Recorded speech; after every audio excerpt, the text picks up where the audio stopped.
Well, I'd just like to start by wishing everyone that's tuning into Guildford Games Festival this year a really warm welcome and thanks for all of your support of the event. I'm joined today by a number of people from the University of Surrey who've been really critical to the success of Guildford Games Festival, supporting it right from the beginning and still right through to the third event that we're running this year. And actually, I just want to say something about the University of Surrey's significance to Guildford's games industry as a whole, because I'm reminded that Guildford's first game development studio, Bullfrog Productions, actually found its feet and found its first home in Guildford on the Surrey Research Park. It was the University of Surrey's belief in the game sector that really led to all of the game studios that call Guildford home today. And actually, that spirit of support of the game sector still carries through in the work of all the people that have joined me today on this panel. I'm Sam Reed, and I'm the game sector specialist at Enterprise M3. That means it's my job to help Guildford's games industry to grow. And I see a really key part of that as deepening its links with the University of Surrey to prepare talent and people for a rewarding career in games in the future, and also to answer some of the big questions that face the games industry now and in the future. So on this panel, we're going to highlight some of the creative technology and games related work going on at the University of Surrey. And I'm going to pass over to all of our guests to introduce themselves briefly, if that's all right. Starting with you, Anissa, please. Hi, my name is Anessa Hosein. I'm a senior lecturer at the Surrey Institute of Education. Andrew. Hi, I'm Andrew Rogoyski. I'm the Innovation and Partnerships Director for the new People-Centered AI Institute at the university. Look forward to learning more about that. And Anna-Stiina? Yes, hi, my name is Anna-Stiina Wallinheimo, and I'm a cognitive psychologist here at the university. And I'm a postdoctoral research fellow. How about you, Amelia? Hi, I'm Professor Amelia Hadfield. I wear two hats. I'm the head of the Department of Politics, but I'm also a Dean International here, which means I have responsibility along with a variety of other colleagues for anything the university does, touching on international issues, which is a lot of fun. Sounds like a big job. And how about you, Matthew? Hi, my name is Matt Odell. I'm the Programme Director of the Digital Media Arts BA course. Thanks. It's great to see such a great range of expertise and responsibilities from within the University of Surrey on the call. I think we're going to do a good job of covering off all of the different relevancies, and I'm looking forward to the discussion. But seeing as this is Guildford Games Festival, I want to start off by talking about games specifically. And whether it's something classic or something modern, I'm really interested to know what games each of you play, if you do. Because I think you can learn a lot about someone by understanding the games that they love. And no pressure, but do all of you play games? Is there a particular game that's meant a lot to you over the years? I'd be really interested to highlight that if anyone's brave enough to go first. Yeah, it'd be Ridge Racer for me, I think. Ridge Racer. Yeah, I'll have a go. My earliest favorite game was probably Elite, then Baldur's Gate, then Skyrim, most recently Subnautica and Outer Worlds. I dread to think what that tells you about the psychology. Yeah, I'll leave that up to the university team to delve into exactly what that. Anyone else? Any other? I don't think I can compete with Andrew. I just have to be able to discuss the ones that I watch or play with my son, who's 13. And so it'll tell you more about him than me, but what he loves, and I admit, I like a World of Warships, which is a lot of fun. You can pretend to be a battle cruiser or a destroyer, and it's very personable, or it can be AI led. So that's as much as I'll admit to. Brilliant, and that's a great example of how games can give people a kind of an interesting historical context, isn't it? And we've got developers working on games just like that. Any other volunteers? Yeah, I can speak. I love playing video games. I play currently a lot of Roblox games with my 5-year-old, but the games I really like are Nintendo games. I'm a big fan of Zelda, and at the moment I'm also trying to do Ring Fit Adventure, which is basically just watching it at the moment. Right. I'm so pleased to hear that there's so much game playing going on at the University of Surrey. Anyone else brave enough to stick up their hand? How about you, Anna-Stiina? Well, I have to say that I am one of those boring people, and I don't play any games. And I'm very sad to say that, because I'm actually interested in the research of gaming behavior. But I think I'm surrounded by people who play a lot, and I kind of decided not to get involved in terms of playing, but only focusing on the research. Well, I don't think there's anything wrong with that. I don't think playing a games is a requirement at all for contributing to the world of games. And actually, as someone that doesn't play games so often, I'm sure you can bring a really interesting perspective and a useful perspective into conversations about it and research topics. And I think we'll make a gamer of you. Yeah, I think that might be my personal mission. So I want to delve into a little bit of your own areas of expertise, actually, and ask some specific questions to each of you, starting with Anisa. Now, Surrey is obviously really well known for its contribution to scientific research, and you contribute to that significantly yourself.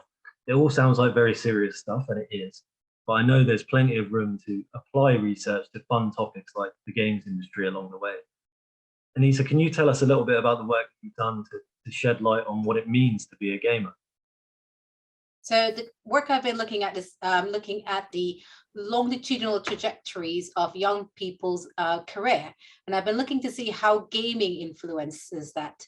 And what I looked at was young people, so teenagers around 13 to 14 years old, and looked to see what the amount of gaming they were playing at that age and whether that affected their degrees that they went into. And I found that for girls in particular, if they were playing about 9 hours per game, 9 hours per week on gaming, they were about 3 times more likely to go on to do a STEM degree.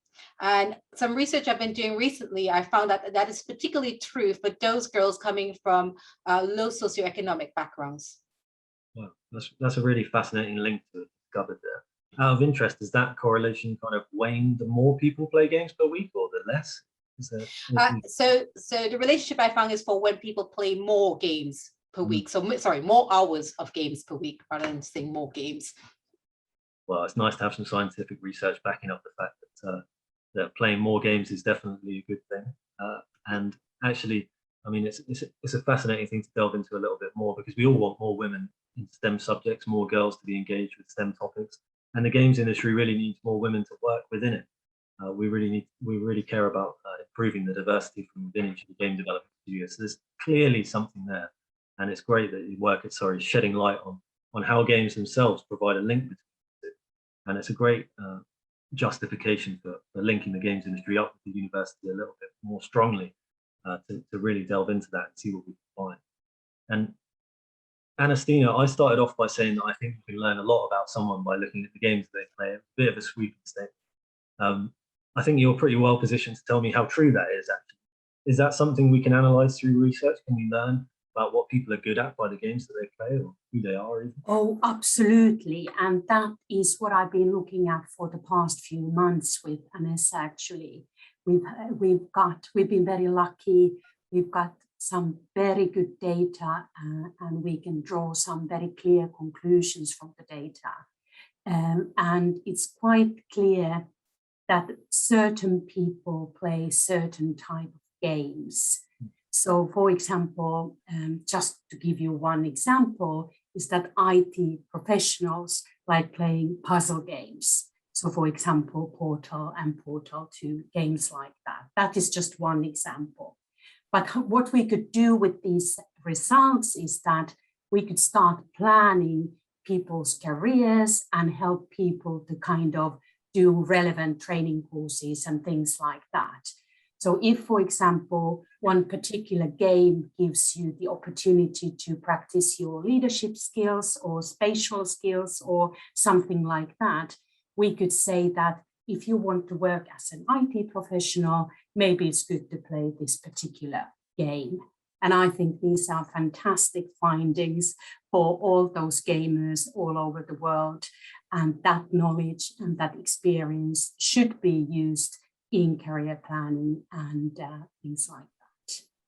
That is really exciting to think about. And it's often occurred to me when I'm playing games myself, that actually, you know, if it were in a different context, some of this stuff would actually feel like quite hard work. You know, you're really Yes. grinding towards certain objectives, and games do a great job of motivating people to exercise their brains and to develop skills in a way that doesn't really feel like they're doing so at all. It's kind of like people Absolutely. And also, if you remember what I said in the beginning, that I'm actually not the gamer myself, So kind of looking at these results and draw these conclusions is very interesting for me. And maybe I might start playing now as well based on the findings that we have made. Oh, so you could do it in reverse and say, okay, I don't currently play games, but I do this for a career which I enjoy, so perhaps I would enjoy these games specifically.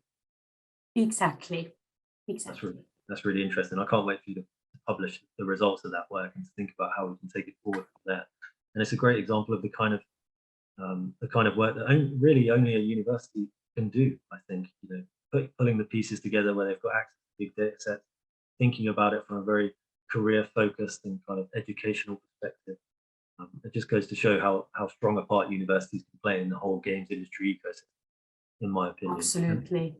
And while we're on the topic of research, Andrew, I know that you're a director for the Surrey Institute for People-Centered Artificial Intelligence, and that is a bit of a mouthful, isn't it? But it all sounds really appropriate to games to me. I think if we're talking people-centered AI, the games just really stick out as a great example of that in action in everyday life. So can you tell us what the new centre is about, why you think it's relevant to the games industry? So, yeah, I mean, we're really excited about the new institute. It's a big bet for the university. The university has been in AI, machine learning, and various, you know, robotics, natural language processing, all of those kind of fields for many years. In fact, the Centre for Vision, Speech and Signal Processing, which is, if you like, the bedrock on which we've based the institute, was founded 35 years ago and is still the world leader in things like facial recognition, image analysis, things like that. So what we're really doing with the institute is really turning it around and trying to focus on the problems that us as human beings have, and seeing where AI could be applied to that. So things like healthcare, things like you know, ethics and fairness, but importantly for this audience, it's about information, entertainment, and really looking at, you know, the kind of applications of AI that can really help that community and us as consumers of that kind of information. So things like deep personalization. An example of that is the partnership that we have with the BBC at the moment, looking at deep personalization of broadcast media. And increasingly, broadcast media and games design is converging, coming closer and closer, talking about narratives, talking about characters and so on. So this is all about using AI to really personalize the information that gets across to you. We're running a project at the moment that's going out to games companies to really sort of suck the ideas out of games experts to really look at where the pinch points are and where AI could be applied to really speed up game development. And I'll give you an example of that. One of the things that we've started looking at is game testing. So you made the point earlier about use of training an AI to play games. We're interested in going one step further and actually creating an AI that would not only play the game, but try and break the game in a way that would save thousands of man hours, you know, sitting there playing games, you know, in almost a perverse fashion where you're trying to break the game, and could have real economic benefit for gaming companies. That is really fascinating. I started off my career in games as a games tester, and I can tell you that a lot of time is spent doing work that you would think a computer would be better suited to do, you know, running into the boundaries of walls all along the map, trying to do things that players wouldn't do. It's a great example of how, you know, part of the game development process could be sensibly automated. And the local sort of precedent that we've got for AI innovation and AI expertise within the games industry is really strong. So the first studio that comes to mind when I think of AI innovation in games is Hello Games, who make No Man's Sky.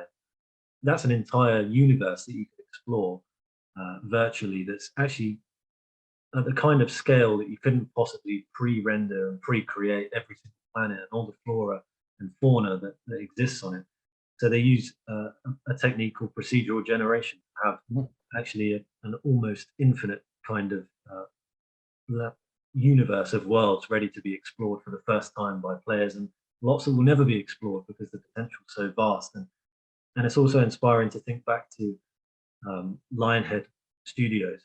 They had an AI programmer at the start of his career a long time ago called Demis Hassabis, who went on to found Google DeepMind, obviously create AlphaGo and all of those kind of things. So it's inspiring to think about how Guildford's game development has led to AI innovations, and how potentially a new focus centre on that partnership with the games could pull out even more success stories on the future.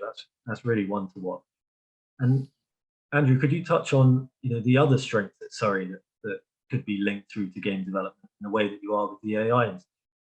Well, I mean, Surrey's got all sorts of very, very strong capabilities, and you'll hear some of the stories from the panel around here, but a couple occur to me straight away. So apart from the AI work, for example, the 5G, now 6G Innovation Centre, which is the UK's largest test bed. It has something like 4 million users of a fully instantiated core network for 5G on the campus and the surrounding areas. And they've led research in all sorts of different facets of 5G, and they've now got a 6G vision, which they're working on for the next, they've got a horizon of about 10 years. So really thinking about what we can do in terms of things like VR, AI, or what they're talking about, teleportation. So, as VR finally really makes itself felt, and we're starting to talk about metaverses and so on, really gives a whole kick to that direction. But we start interacting with characters, we need really low latency, really high bandwidth, really high availability. So looking at the kind of technological challenges behind that. So that's one example. And there are other centers within the university, for example, the Surrey Centre for Cybersecurity. Increasingly, we need to keep game content secure. We need to make sure that players are playing in a way that's secure. You're getting sort of non-fungible tokens and things like that being exchanged in games. We need to make sure all of that is not exploitable by the bad guys. That's another asset. There are plenty around the university.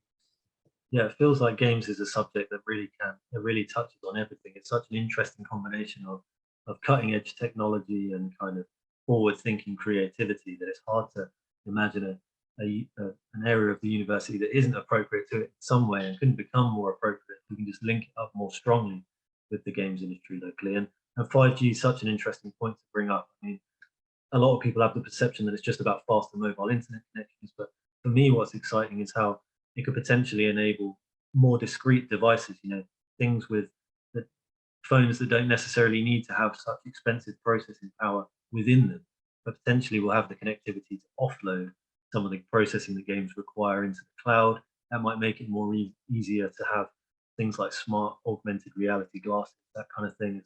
It's all such an interesting area of exploration, and it's great to know that a lot of that innovation is coming from Surrey. Yeah, it's really interesting ideas around sort of using AR, augmented reality, taking games into the real world and vice versa. So mixing that in real circumstances, from, treasure hunts and caches to something much more sophisticated. I'm not yet at the stage of hunting monsters in Guildford High Street, at least not as a gamer, but, that kind of thing could be really fascinating. Oh, I'm still playing Pokemon Go myself, actually, so I'll admit to that. Yeah, that's one of my but yeah, it's really interesting for me, particularly to think about how new technologies might inform game design in the future in the way that Pokemon Go kind of did. That was a new type of game created by utilizing a different technology, layering in all the GPS elements and mapping, layering in the augmented reality functions. That created a new kind of game. And just as Guildford's been creating game genres for the last 35 years, how technology that's coming out of Surrey might have been doing the same. And I mentioned already, the university has been a really key supporter of Guildford Games Festival throughout its life so far, and really significant to the development of its games industry inside. Amelia, I wondered if you could talk to me about why the university supports Guildford Games Festival. What's important about this event to the university? What brings us together? Sure thing. Well, I think we've all mentioned bits and pieces of the way in which the university supports gaming as an industry. So it's not surprising, I think, that sort of a showcase event like a festival is a perfect opportunity for the university to be able to demonstrate the conceptual support it does in those key areas and the technological support. But I think more broadly than that, the sort of widespread community of interest that you need, in fact, I think, to drive something like a festival. I think the universities helped to raise the game, if you like, for the gaming industry. And so we've seen various areas, various institutes and sort of schools and departments becoming real world leaders in this. So obviously the Center for Vision, Speech and Signal Processing, CVSSP, hosted the first G3 Futures conference for the gaming sector. And I think that that was the first sort of footprint, if you like. What has, I think, surprised many people at the university is the incredible growth of gaming and the interdisciplinary quality, if you like, of gaming. And the speed of the industry is remarkable. I think we need to remember that it overtook the movie industry, more than a decade ago, and has, even despite the COVID impact, actually has enjoyed year-on-year growth, despite a lot of ups and downs. So I think a university, as an anchor institution, wants to be affiliated with areas that allow its own academics to showcase their success, particularly in very fast-moving and innovative and possibly technology-heavy areas.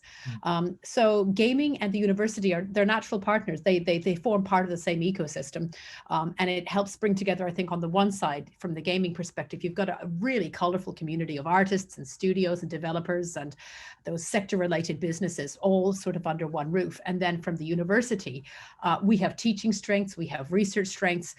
We're sort of a hothouse, if you like, for the creative industries, and you put those together, and I think you have an incredibly exciting and live and very fast-paced area that very few people, I think, at this point can compete with. And it's trying to make sure that there's that national competition and possibly that international competition, and that's something I think the University of Surrey likes to do. So I'm very struck by the concentrated nature of gaming here in Guildford, and also that the University of Surrey is something of an anchor for that. Yeah, and it's really doing a good job of living up to that role. I'm sure we're only going to see the university become closer to the games industry as time goes on, and I'm really excited to follow that development, see what comes out of it. I'm also struck by the fact that there's an example from the University of Surrey's history where they were actually working on a challenge, part of the Surrey Space Centre, Surrey Satellite Technology were working on a challenge related to controlling robotic arms in space, and it was hard to find out the elbow point of a shoulder and a hand. University of Surrey solved that problem, and it turned out to have a huge impact on the games industry, particularly through the lens of motion capture. Because, for example, if you're playing a VR game, very useful for immersion. You can accurately estimate where someone's elbow is going to be by knowing where their shoulder and hand are. And that's just an example of, that just makes me think how much innovation is going on at the University of Surrey that could be relevant to the games industry, if only the games industry had a chance to look at it closely. And it's exciting to think about how. I agree. There's a cross-disciplinary sort of fusion going on there. So I think we probably associate gaming with, being the sort of creative industries, and the university, I think, is very much heavily invested in that.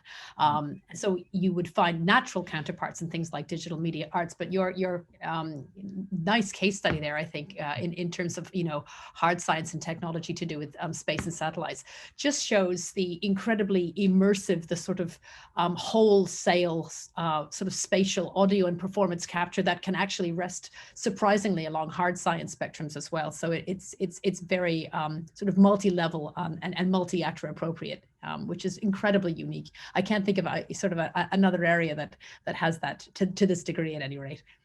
And picking up on Amelia's point, that's really where we want to take the AI Institute. It's set up around this multidisciplinary, so it's not just about the maths and the computer science. It's about the psychologists, the people who are working in the creative arts, and bringing those problems into the AI lens. So really reinforcing something that Amelia just said.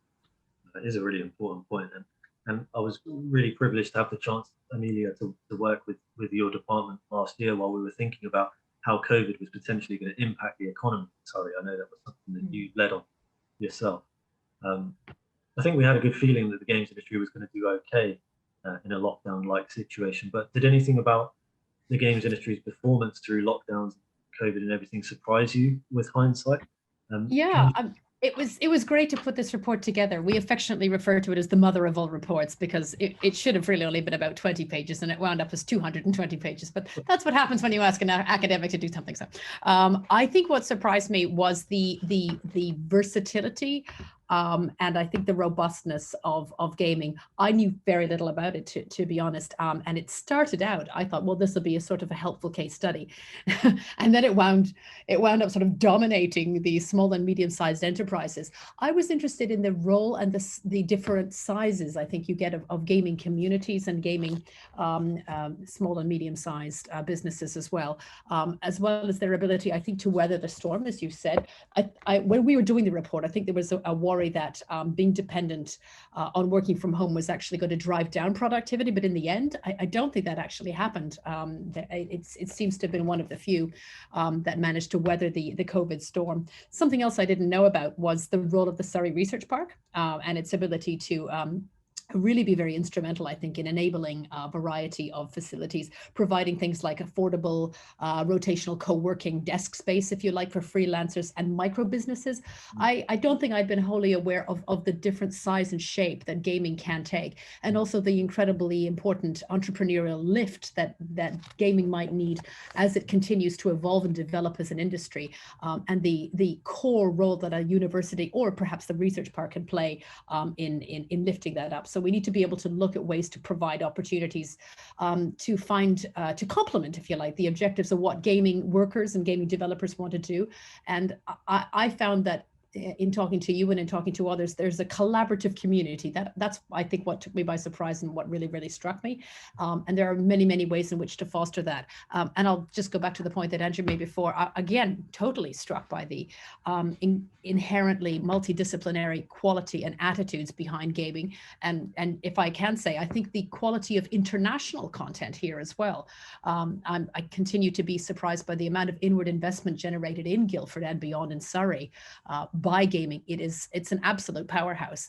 So it's incredibly important that we raise the visibility of gaming as an industry, I think, to our local councillors, to our national government, and to our local government as well. There's lots of people who need to be more aware and more proud of what happens here in Guildford with regards to our wonderful gaming industry.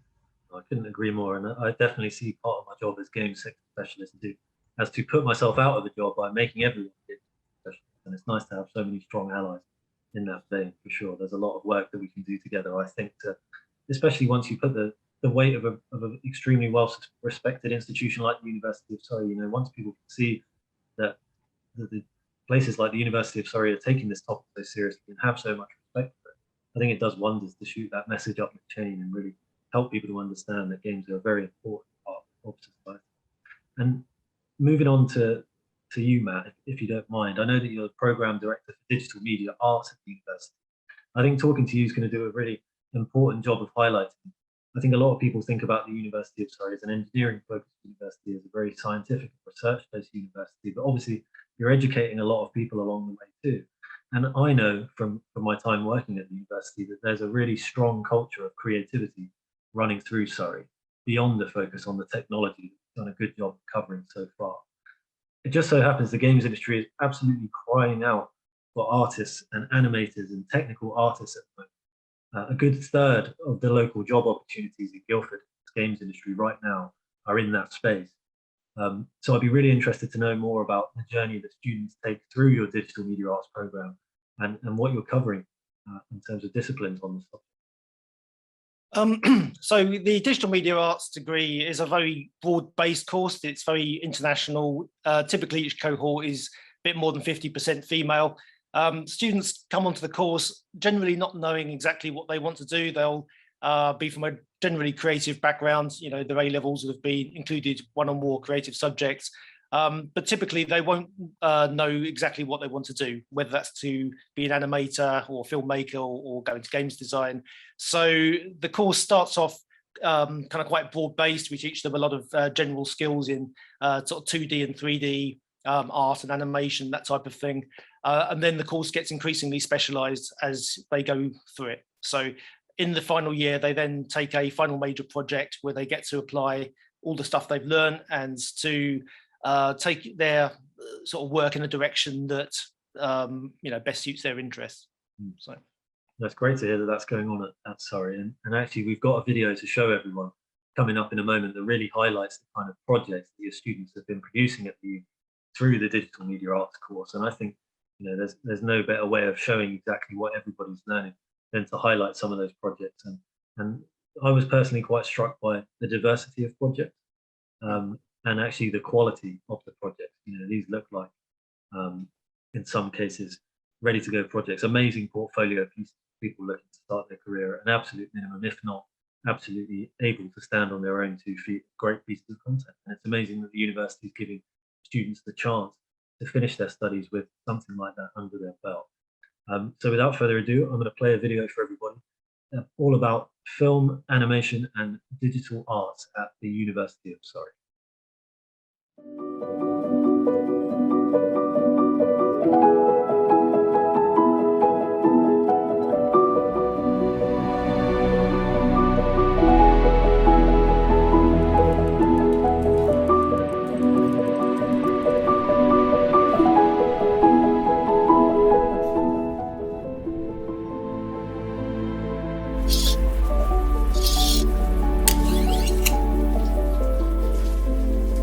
Kind of fear that makes your body freeze.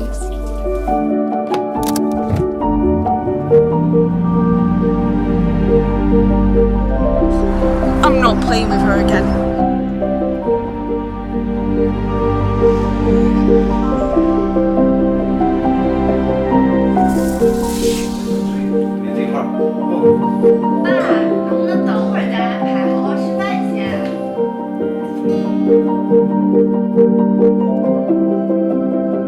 This guy wants to hit me, I need to hit this guy. He's trying to kill me. He could die in a ring.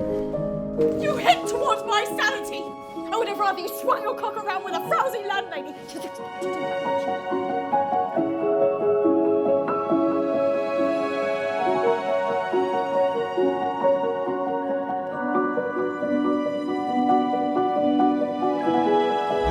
What are we gonna do? I will never be able to paint again. You listen to me, and you listen good. You are more than the things you achieve. You hear me?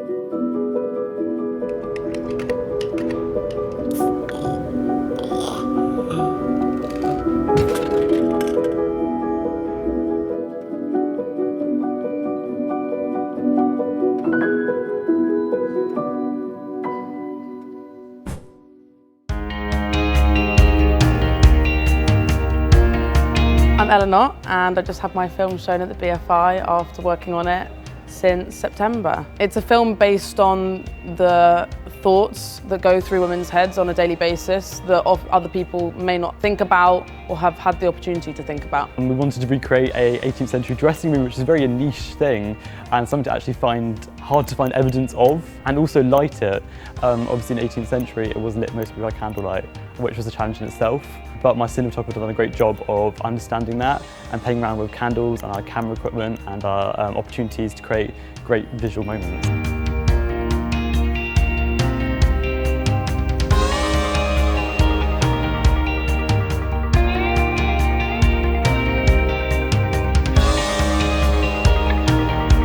Based in a forest, I went for a very stylized look just because I think it fit the theme of it being a very heartfelt, comedic little sweet animation.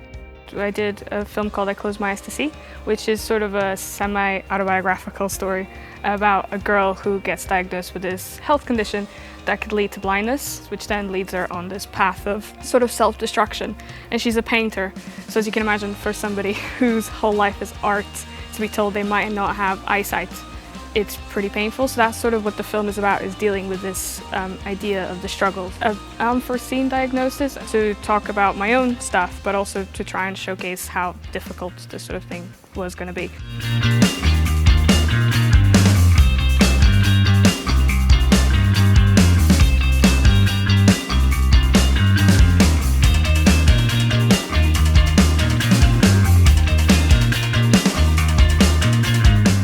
I always say to everyone else as well, like my final year, I feel like it's the first time where I actually feel like an artist. I feel like in the other years, or like as a child, I was never an artist, I was just drawing and practicing. And now I have like a story to tell and I'm like ready to share it with people. I've spent 4 years of my life in this university, coming back and forth, getting ready to learn something every year, getting ready to make another project, getting ready to be surrounded by my peers and my lecturers, just being in that environment where I can learn and thrive. And now it's gonna be gone, and that's really scary, really upsetting, but at the same time, it's an achievement.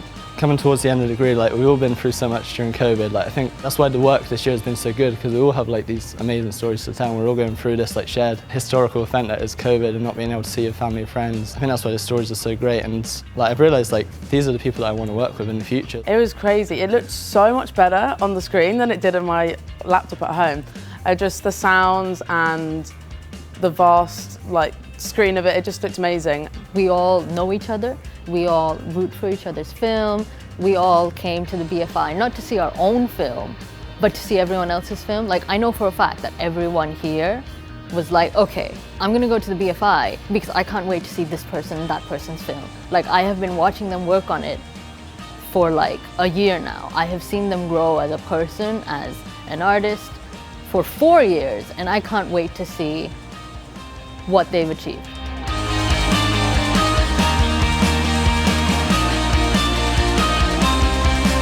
Everyone is a winner. Everyone is a winner, seriously.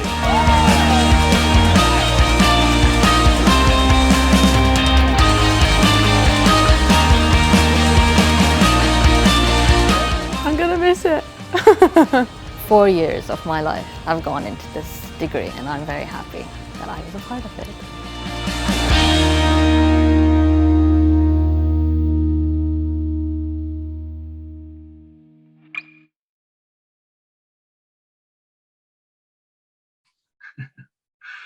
Well, I for one think that was a really inspiring look behind the scenes of the Digital Media Arts course at Surrey. As I said, the quality of the project comes through so strongly there, and clearly they're learning a lot of really valuable skills that the games industry needs and that other industries are going to need more in the future.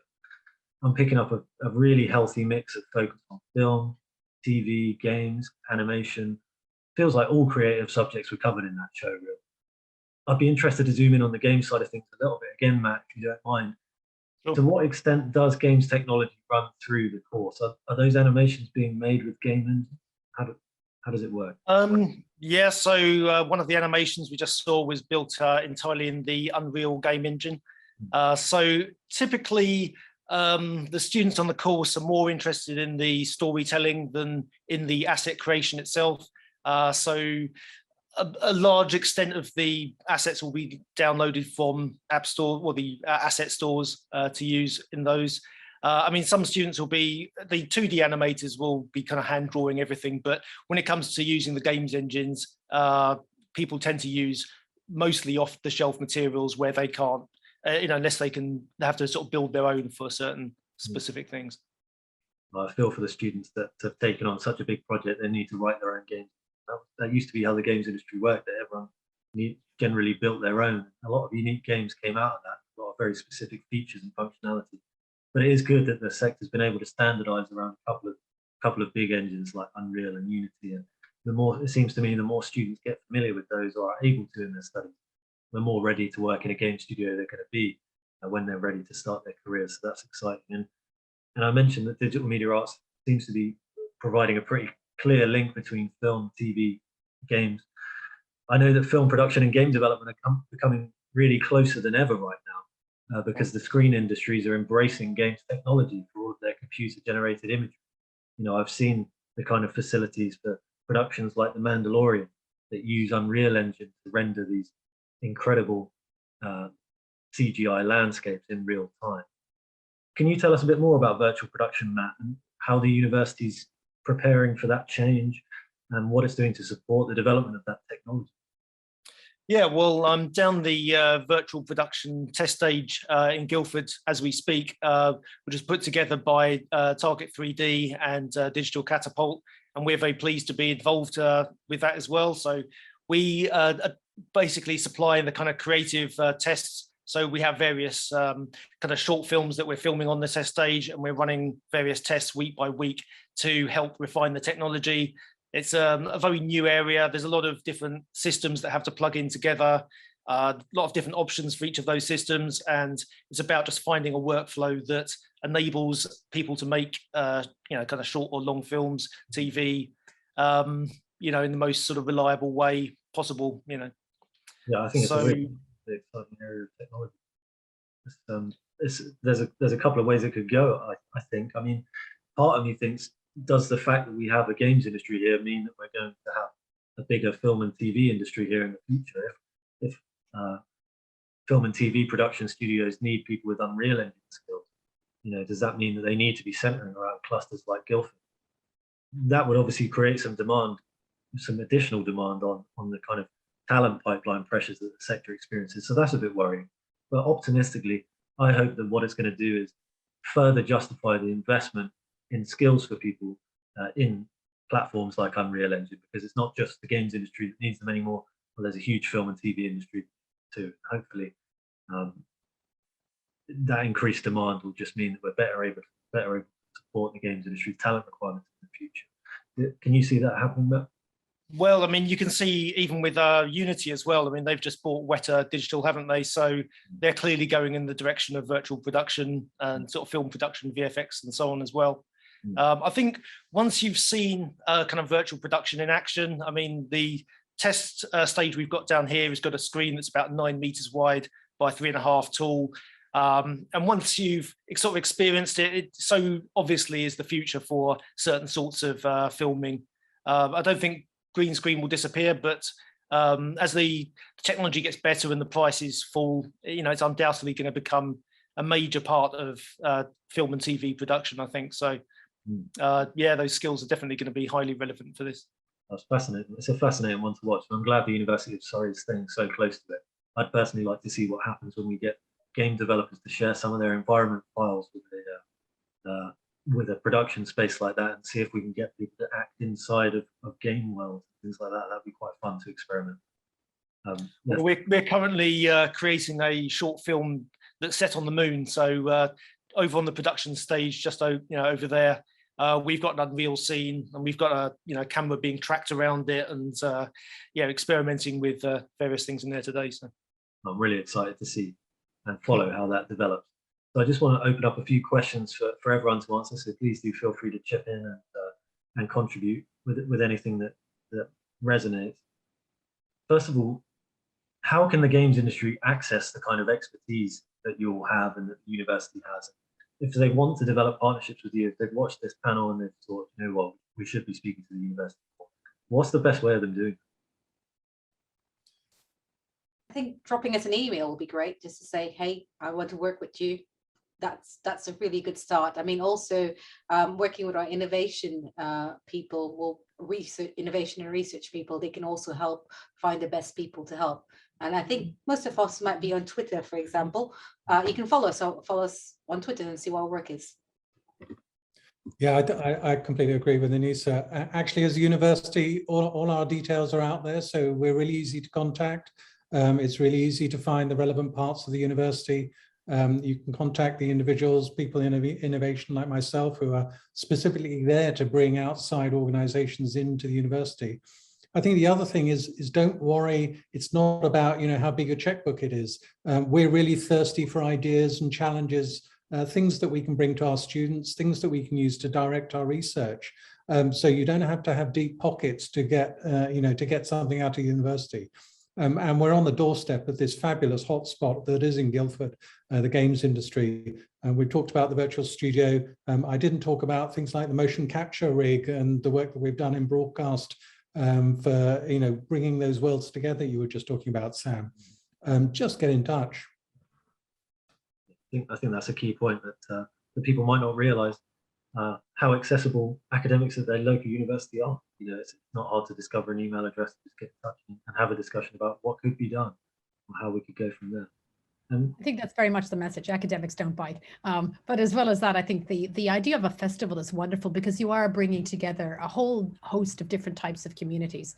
I think I'd like to try to encourage students who know not as much about gaming as they might want to. They might play it, but they may be unaware of not just how interdisciplinary it is, as we've mentioned before, but the cross-sectoral application of gaming, I think, is interesting. And if they can be encouraged to use gaming, perhaps in some of the assessments that they're doing, I think that would be amazing. You said at the beginning, Sam, what you watch and what you play tells you a whole lot about the type of psychology and interests and preferences, and that's interesting. That says a lot about possibly the political preferences and awareness and the global and cultural narratives that people have and have grown up with. Gaming might be a really interesting way in terms of teaching processes, and as well as allowing students, particularly those perhaps who have cognitive or learning challenges, to find new ways to be able to express themselves. So I think, just in terms of teaching and learning, maybe a whole new, pioneering new area. Yeah, that is fascinating to think about. We need to encourage the games industry to open itself up to the university a little bit. There's so many exciting data sets that are being created through people's interaction with these platforms on a daily basis, such huge sample sizes with the millions of fans these games have all around the world, that if it got in the hands of the right academics, who knows how valuable that data could be for science in general. So it's definitely something I'd like to come out of this panel, is to encourage us to explore that as an institution and as an industry. Is there more work to be done in bringing the games industry closer to the university, do you think? Do you find the games industry to be quite accessible? What are your experiences like in bringing on partners today? I mean, all the work we're doing at the virtual production test stage is ultimately here to be, disseminated to the industry. So, we'll be coming to you as well. Yeah. Sorry, go ahead, Andrew. I was just saying we're doing outreach work at the moment to try and get as many games companies, experts within games companies, to come to us and tell us their hard problems, the real long-term research-worthy problems, from AI and non-player characters to visual things, scaling problems, to motion capture, all of those kind of things that just don't go away year by year by year, that we can actually sort of leverage our research teams to really try and get some new solutions into the industry. Yeah, it's nice to think of a university as neutral ground as well. There might be a lot of companies or studios working on the same problem at the same time, whereas if they could kind of centralize it a little bit, we don't necessarily need to be repeating that work. If we can find the right partners that can accelerate it, there's a lot to be said for that.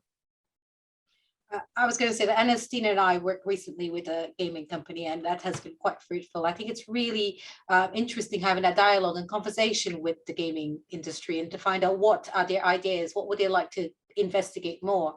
And I think we're very open to, in dialogue, to create some sort of research or some sort of project with them. And I think just if you have any ideas, just come to us. We'll be very happy to explore them even further. Great. Well, I think the message is clear. I think there's a lot to be gained from universities working more closely with the games industry, and Guildford's lucky to have a university right in the centre of it that understands its games industry and really wants to find out how it can do more with it and is looking to engage with it. So I hope that this panel can inspire some of our viewers, those working in the industry already, to think about that quite seriously, those that are currently considering their studies and their future career paths, to understand that Surrey is a good place to be. It's close to the sector. It's in the exact perfect part of the world for a career in games in the future. And just thanks to all of you for taking the time to highlight that out of what is no doubt a very busy schedule of trying to shed light on some of the world's hardest questions and challenges to speak to us at Guildford Games Festival this year. I really appreciate it. And please, everybody, think about how you can work with the University of Surrey. Look them up online, send these academics an email, and don't make them regret they said that too much. Thanks very much, everyone. Take care. Thank you. Thank you.